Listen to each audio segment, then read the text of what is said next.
Mass deportation. Upon taking the oath of office, I will launch the largest deportation program in American history. They were able to be on the U.S. land for 30 years, but they never picked up the pen to apply for citizenship. Tax on tips. It's called no tax on tips. No tax on. If my tips weren't taxed, then I would have a lot more money. Reproductive rights. Bad things will happen beyond the abortion issue. There's no laws against men and what they can do with their bodies, just women. We'll be covering the results of the 2024 presidential election and how students are responding right here on Palomar News. You're watching a special post-election edition of Palomar News. Welcome to Palomar News. I'm Sam Foser. And I'm Ariana Jordan. President-elect Trump is set to take office on January 20th, and his political allies in the GOP will control both the House and the Senate. This following a campaign promising radical departures from many existing policies, departments, and norms. Tonight, we're taking President-elect Trump at his word, assuming he will follow through with the reforms promised while on the campaign trail, and we'll be speaking with Palomar students and staff about how, if at all, these changes at the federal level will affect their homes, jobs, and lives here on campus. But first, a little about our school. Approximately 20,000 people are enrolled in classes across 4 different campuses and an educational center on Camp Pendleton. Of those 20,000 students, a little more than half are Hispanic, making us one of the largest Hispanic-serving institutions in the county. Over 9,000 of those students are female, and about 2,000 students are active-duty military or veterans. And while our campus is just 43 miles away from the border, Palomar College doesn't keep track of how many students are undocumented. With talk of mass deportations looming large across campus, Palomar News sought out the perspective of undocumented students to gain their thoughts on the election. Reporter Josh Stein sat down with a former student, now a staff member, who was born to undocumented parents. After campaigning on the promises of mass deportation, President-elect Trump is set to take office in approximately 60 days. While many speculated that this drastic change in immigration policy would alienate Hispanic voters, 48% of Latino men showed support for Trump in the voting booth. Luis Aguilar, a staff member here at Palomar College, being one. So I am one of the few Latino males, young men, that voted for Trump.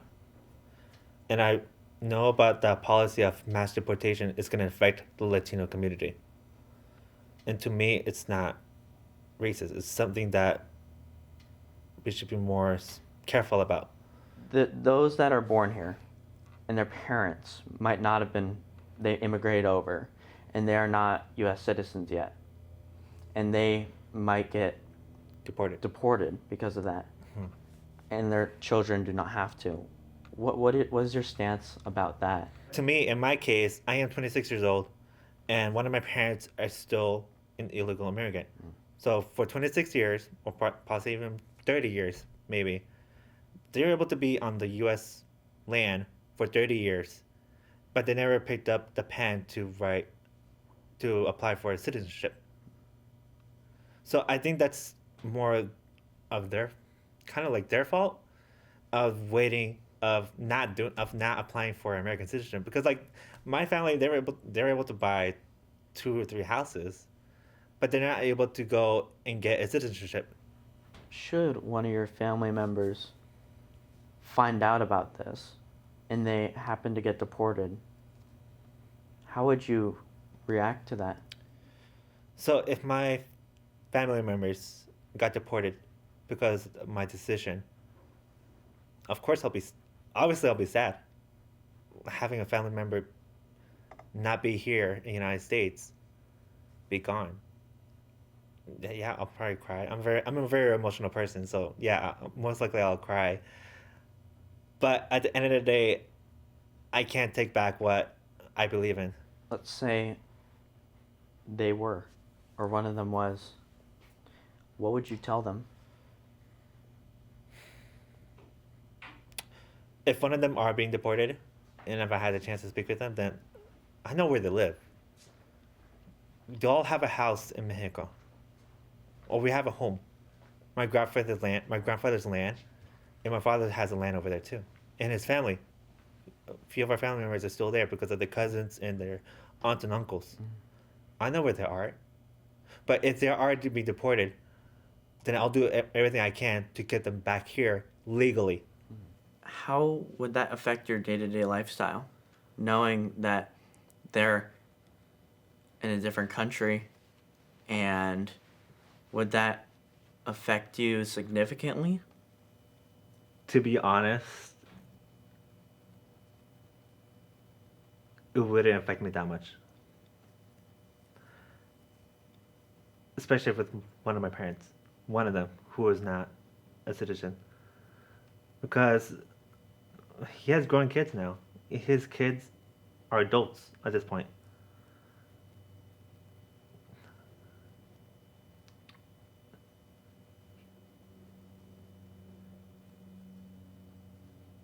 It wouldn't be that much effect because I'm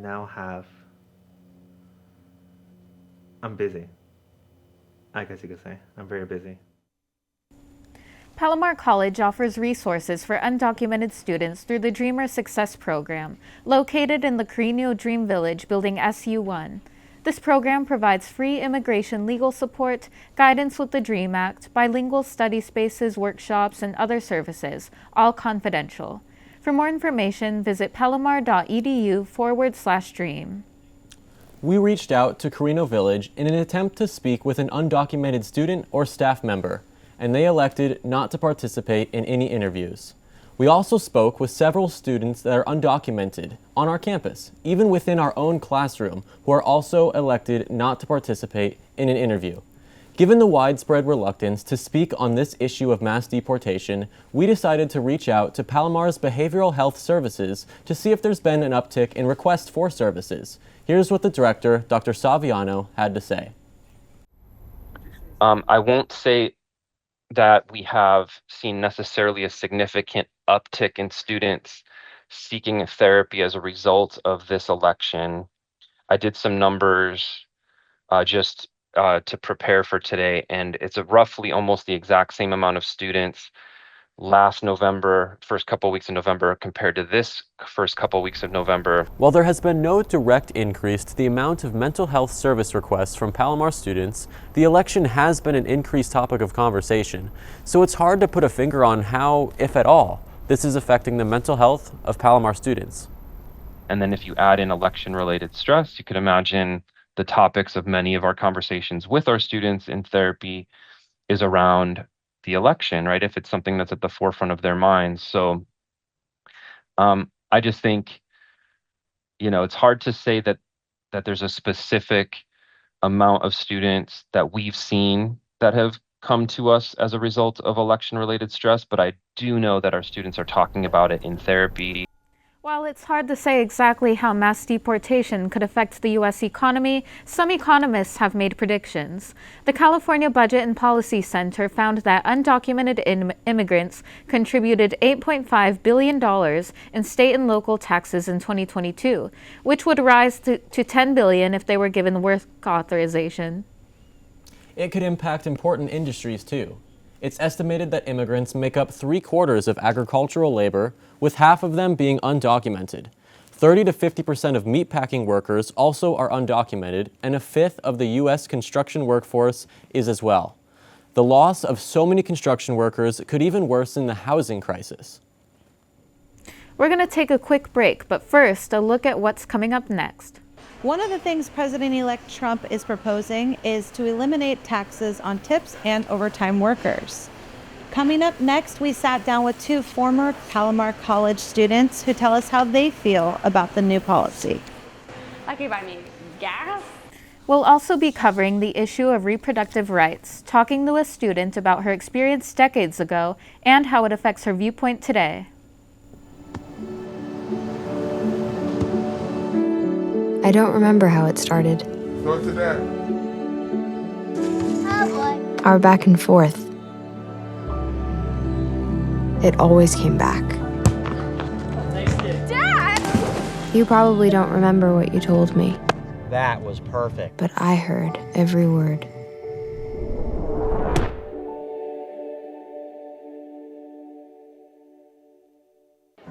The black truck? Hey, Christina from accounting. Yeah, hi. Hey, I used to date a girl named Christina. Oh, really? Yeah, and then she dumped me for my best friend. You want to see some photos of them that I took? I don't. I thought we talked about this, buddy. Buzzed and overshared again? Yeah. Yeah. I'm gonna call a car. That's a smart idea. So yeah, I know, that's why I did it. Hey, you're gonna get back to the top of the mountain. Does that mean I'm gonna get back with Christina? No. Oh. No. Touchdown! Oh, did you see that? Whoa, we scored? Yeah, we scored going to the playoffs. I can't believe I missed that. Every time I'm buzzed, I spend too much time on my phone. What? I should take your phone away. No, I'll call for a ride. Wait, why does my face look like that? I'm playing with these new face filters. Okay, you know what? Yep, that's mine. I'm gonna need that back. No. Kevin! Welcome back to a special post-election edition of Palomar News. One of the biggest issues surrounding every presidential election is the economy, and this year was no different. So we took a look at the potential economic impact that a second term under Trump could have on working students. Both candidates in this election have spoken about getting rid of the tax on tips, and Trump says he still plans on doing it. Palomar reporter Kelly Sharton takes a closer look at how this could directly affect working students. Meet Trisha and Elena, both former Palomar College students and both working in the service industry at Blue Water Grill in Carlsbad, California. I actually started working at Blue Water Grill in Temecula about 4 years ago. I started as a hostess over there, and I've just worked my way up over the years, and now I'm a bartender. For Trisha and Elena, life right now is all about making ends meet. They rely heavily on tips to cover rent, food, and other daily expenses. With President-elect Trump's proposal to eliminate taxes on tipped income, they are hopeful that this change could provide some much-needed financial relief. I think having my tips taxed is definitely hard sometimes, seeing my paycheck and seeing that a fourth of my paycheck was taken out, because most of my paycheck is from tips. So if my tips weren't taxed, then I would have a lot more money. For Elena, who works 2 jobs, every penny counts. I've been working multiple jobs for about 4 years now, and right now is the only time I'm not working 2 jobs because my back went out from working so much at my other job. For those of us that have previously worked in the service industry, we already know how important it is to tip your servers. But what we don't realize is that your tips don't just go to the servers. They go to bussers, hostesses, kitchen staff, etc. So what a lot of people don't realize is when you go out to eat and you're leaving a tip for your server, they're not keeping that whole tip. If you leave a 15% tip, that's not just for them. They're giving money to the kitchen for making your food, and they're giving money to the bussers for cleaning that table you were sitting at, and they're giving money to the host for seating that table for you. So that server does not get to keep that whole tip. Whether this proposal becomes a reality or remains a campaign talking point, both Trisha and Elena find a glimmer of hope toward financial freedom. Food's expensive. I have to buy frozen corn dogs. That's all I eat every day is frozen corn dogs because, and yes, it makes me want to throw up because I'm so tired of dino nuggets and corn dogs, but it's cheap, so it's nice. For now, though, they'll keep pouring drinks, earning tips, and chasing their dreams one shift at a time. For Palomar News, I'm Kelly Sharton. President-elect Trump has promised to cut tax on overtime, a move that, according to the Committee for Federal Responsibility, a nonpartisan organization, says could reduce revenue by $1.7 trillion through 2035. For those who work overtime, those hours are often paid at a higher rate, time and a half, or even double, and they're taxed accordingly, which sometimes makes students wonder if it was really worth it. Trump also has said that he would rather bring in more employees than pay overtime. While this could create more jobs, employees could see a reduction in overtime hours, which could make that removal of the tax redundant. Trump has stated as a part of his mass deportation plan, troops could be deployed as border security while assisting in deportation efforts. Palomar's Bobby Sharton spoke with an active duty service member about that possibility. The United States military is one of the largest and most advanced forces in the world, ready to defend the Constitution of the United States of America against all enemies, both foreign and domestic. But for some service members, the idea of deploying along the U.S. border raises concerns about the public's view on the use of its military. For operational safety and security, we kept the individual face and name anonymous. Mexican citizens that are just trying to come to America for a better life. So what that means is the majority of them are unarmed. They're carrying children with them half the time. And so what's the bigger picture of the military going to look like doing that? As of today, between Europe, Asia, and the Middle East, there are approximately 219,000 U.S. service members stationed overseas. Now, pulling them and positioning along the U.S. southern border, which covers 1,954 miles from California to Texas, would alter the United States defense priorities. This decision has raised concern among service members who are questioning the transition for deploying overseas to U.S. soil. The president that they elected, and I will humbly say it like that, the president that they elected, and not only by electoral votes but by popular vote, this would be his decision. He's putting us there. We don't have a choice in the matter. As the U.S. military awaits further details, President-elect Donald Trump's proposal raises questions. It challenges the military role in domestic policy. The next coming months will reveal how these policies develop and how the military community responds. Reporting for Palomar News, I'm Bobby Sharton. It's estimated that if every member of the U.S. military reserves were a part of this operation, they would have to deport 5 to 6 people each. The predicted costs of such an operation vary dramatically, from the billions to trillions. One of Trump's biggest talking points on the economy has been imposing tariffs, 20% across the globe, with an extra 60% for goods from China. Palomar reporter Carlos Cosio tells us how the things you might buy every day could get a little more expensive. The Trump administration has announced a plan to raise tariffs on all imported goods.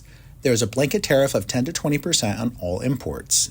Goods coming in from China will face up to 60% in tariffs. Most are expecting these added costs to be passed along to the consumer. Although this would create more jobs in manufacturing and steel, it would end up costing the average American household $1,200 to $1,600 per year. The tariff plan isn't finalized yet, but is expected to start as soon as Trump takes office. These tariffs are expected to generate up to $3.2 trillion from 2025 to 2035. Some companies have already moved operations out of China to reduce costs. From cars to clothing to computers, we will all feel a rise in prices. For Palomar College News, this is Carlos Cosio. We're going to take a quick break, but when we get back, we'll take a look at how the president-elect's promises will affect students, including what could happen to protected groups. Revocation of Title IX, era policies that have been talked about by his team have been outlined in Project 2025, which is the whole thing that scares me the most. Last week, Brandon met a girl on a dating app. One day after work, he finally found the courage to ask her out. No answer. He started to panic. Was he being too pushy? Maybe it was too... Hey, sorry I didn't respond. I was driving. I would love to go on a date. How does tonight sound? Brandon tried to play it cool, but inside he knew. A girl so smart, so responsible. She must be a keeper.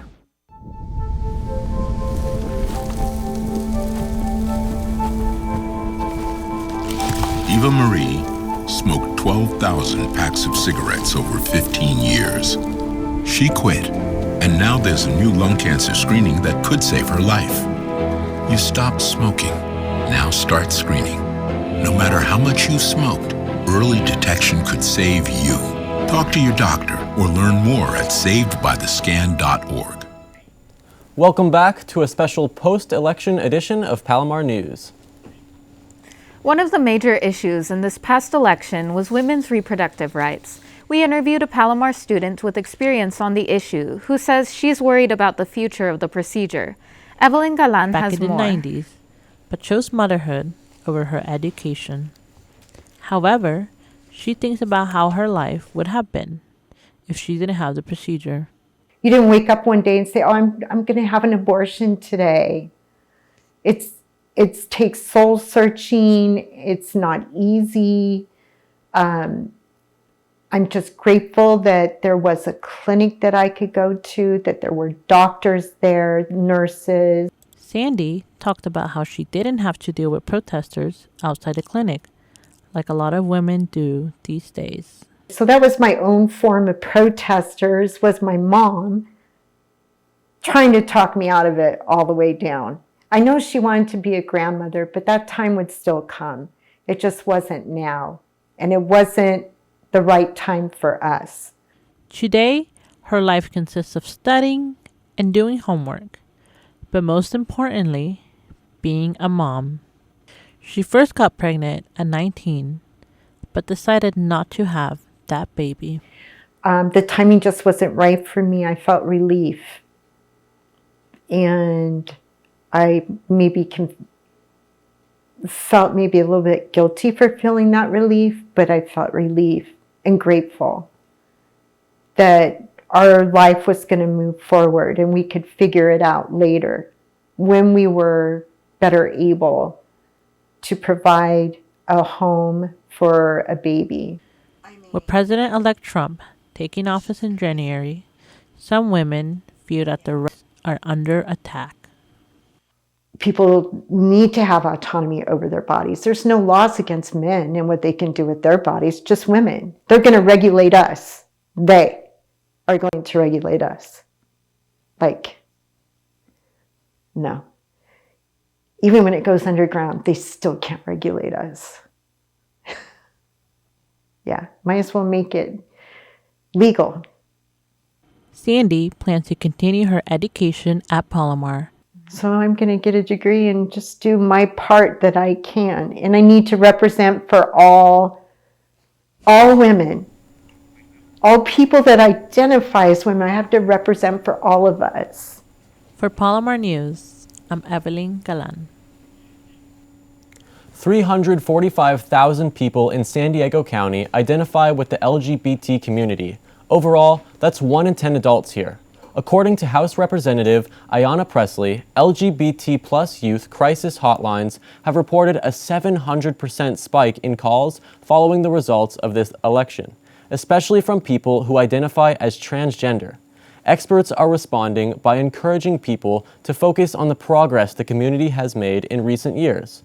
If you're LGBT and would like to speak with someone, you can find resources at the San Diego LGBT Community Center. Some members of the LGBTQ+ community have showed concern with Trump's stance on their rights. Palomar reporter Max Jones had a conversation with a student who's a part of the community and about their issues with the president-elect. I have a younger brother who's gay. I'm gay. I have family who's openly LGBT. I know people who have moved away who are LGBT. And there's a concern that they won't be protected. With Trump winning the election and the House and Senate both turning red, some members of the LGBT community are alarmed that their rights could soon start to disappear. I spoke with Josh, a Palomar student and member of the LGBT community, about how things have felt since results came in. Many Republicans say it's not at stake, but we've been seeing the attacks on trans individuals and gay rights nationwide.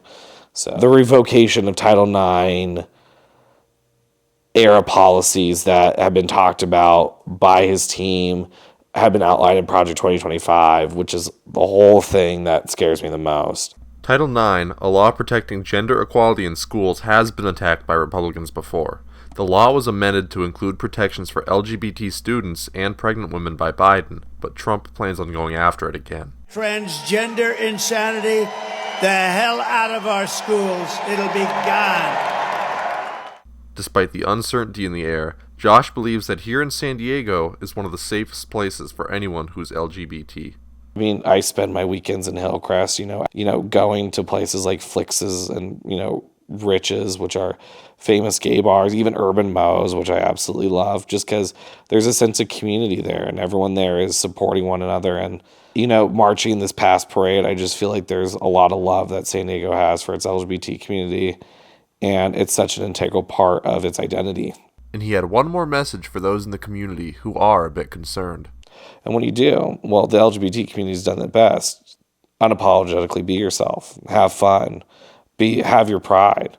Because that, more so than anything else, is the best way to bring acceptance in this dark time, which people are saying is coming about. I'm Max Jones with Palomar News.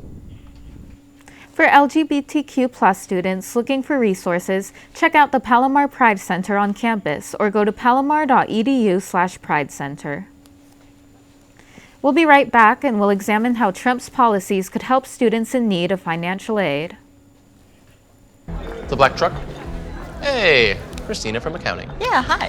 Hey, I used to date a girl named Christina. Oh, really? Yeah, and then she dumped me for my best friend. You want to see some photos of them that I took? I don't. I thought we talked about this, buddy. Buzzed and overshared again? Yeah. Yeah. I'm gonna call a car. That's a smart idea. So yeah, I know, that's why I did it. Hey, you're gonna get back to the top of the mountain. Does that mean I'm gonna get back with Christina? No. Oh. No. Touchdown! Oh, did you see that? Whoa, we scored? Yeah, we scored going to the playoffs. I can't believe I missed that. Every time I'm buzzed, I spend too much time on my phone. What? I should take your phone away. No, I'll call for a ride. Wait, why does my face look like that? I'm playing with these new face filters. Okay, you know what? Yep, that's mine. Kevin, I need that back. No. Kevin!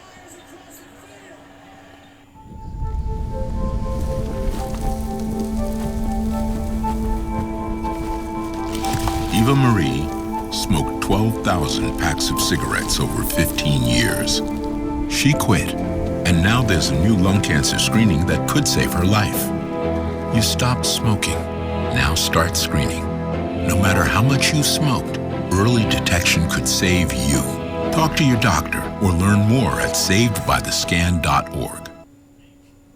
Welcome back to Palomar News. Our show is almost over, but we have a bit of good news to share with students first.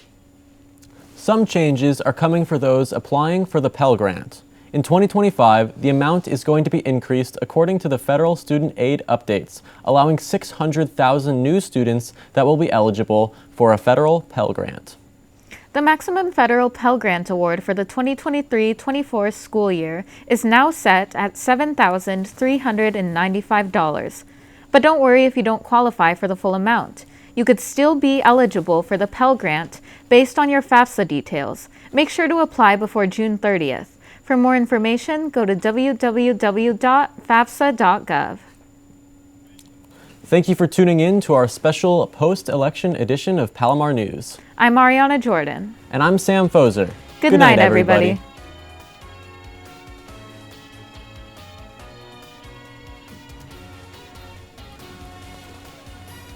So, how about this election?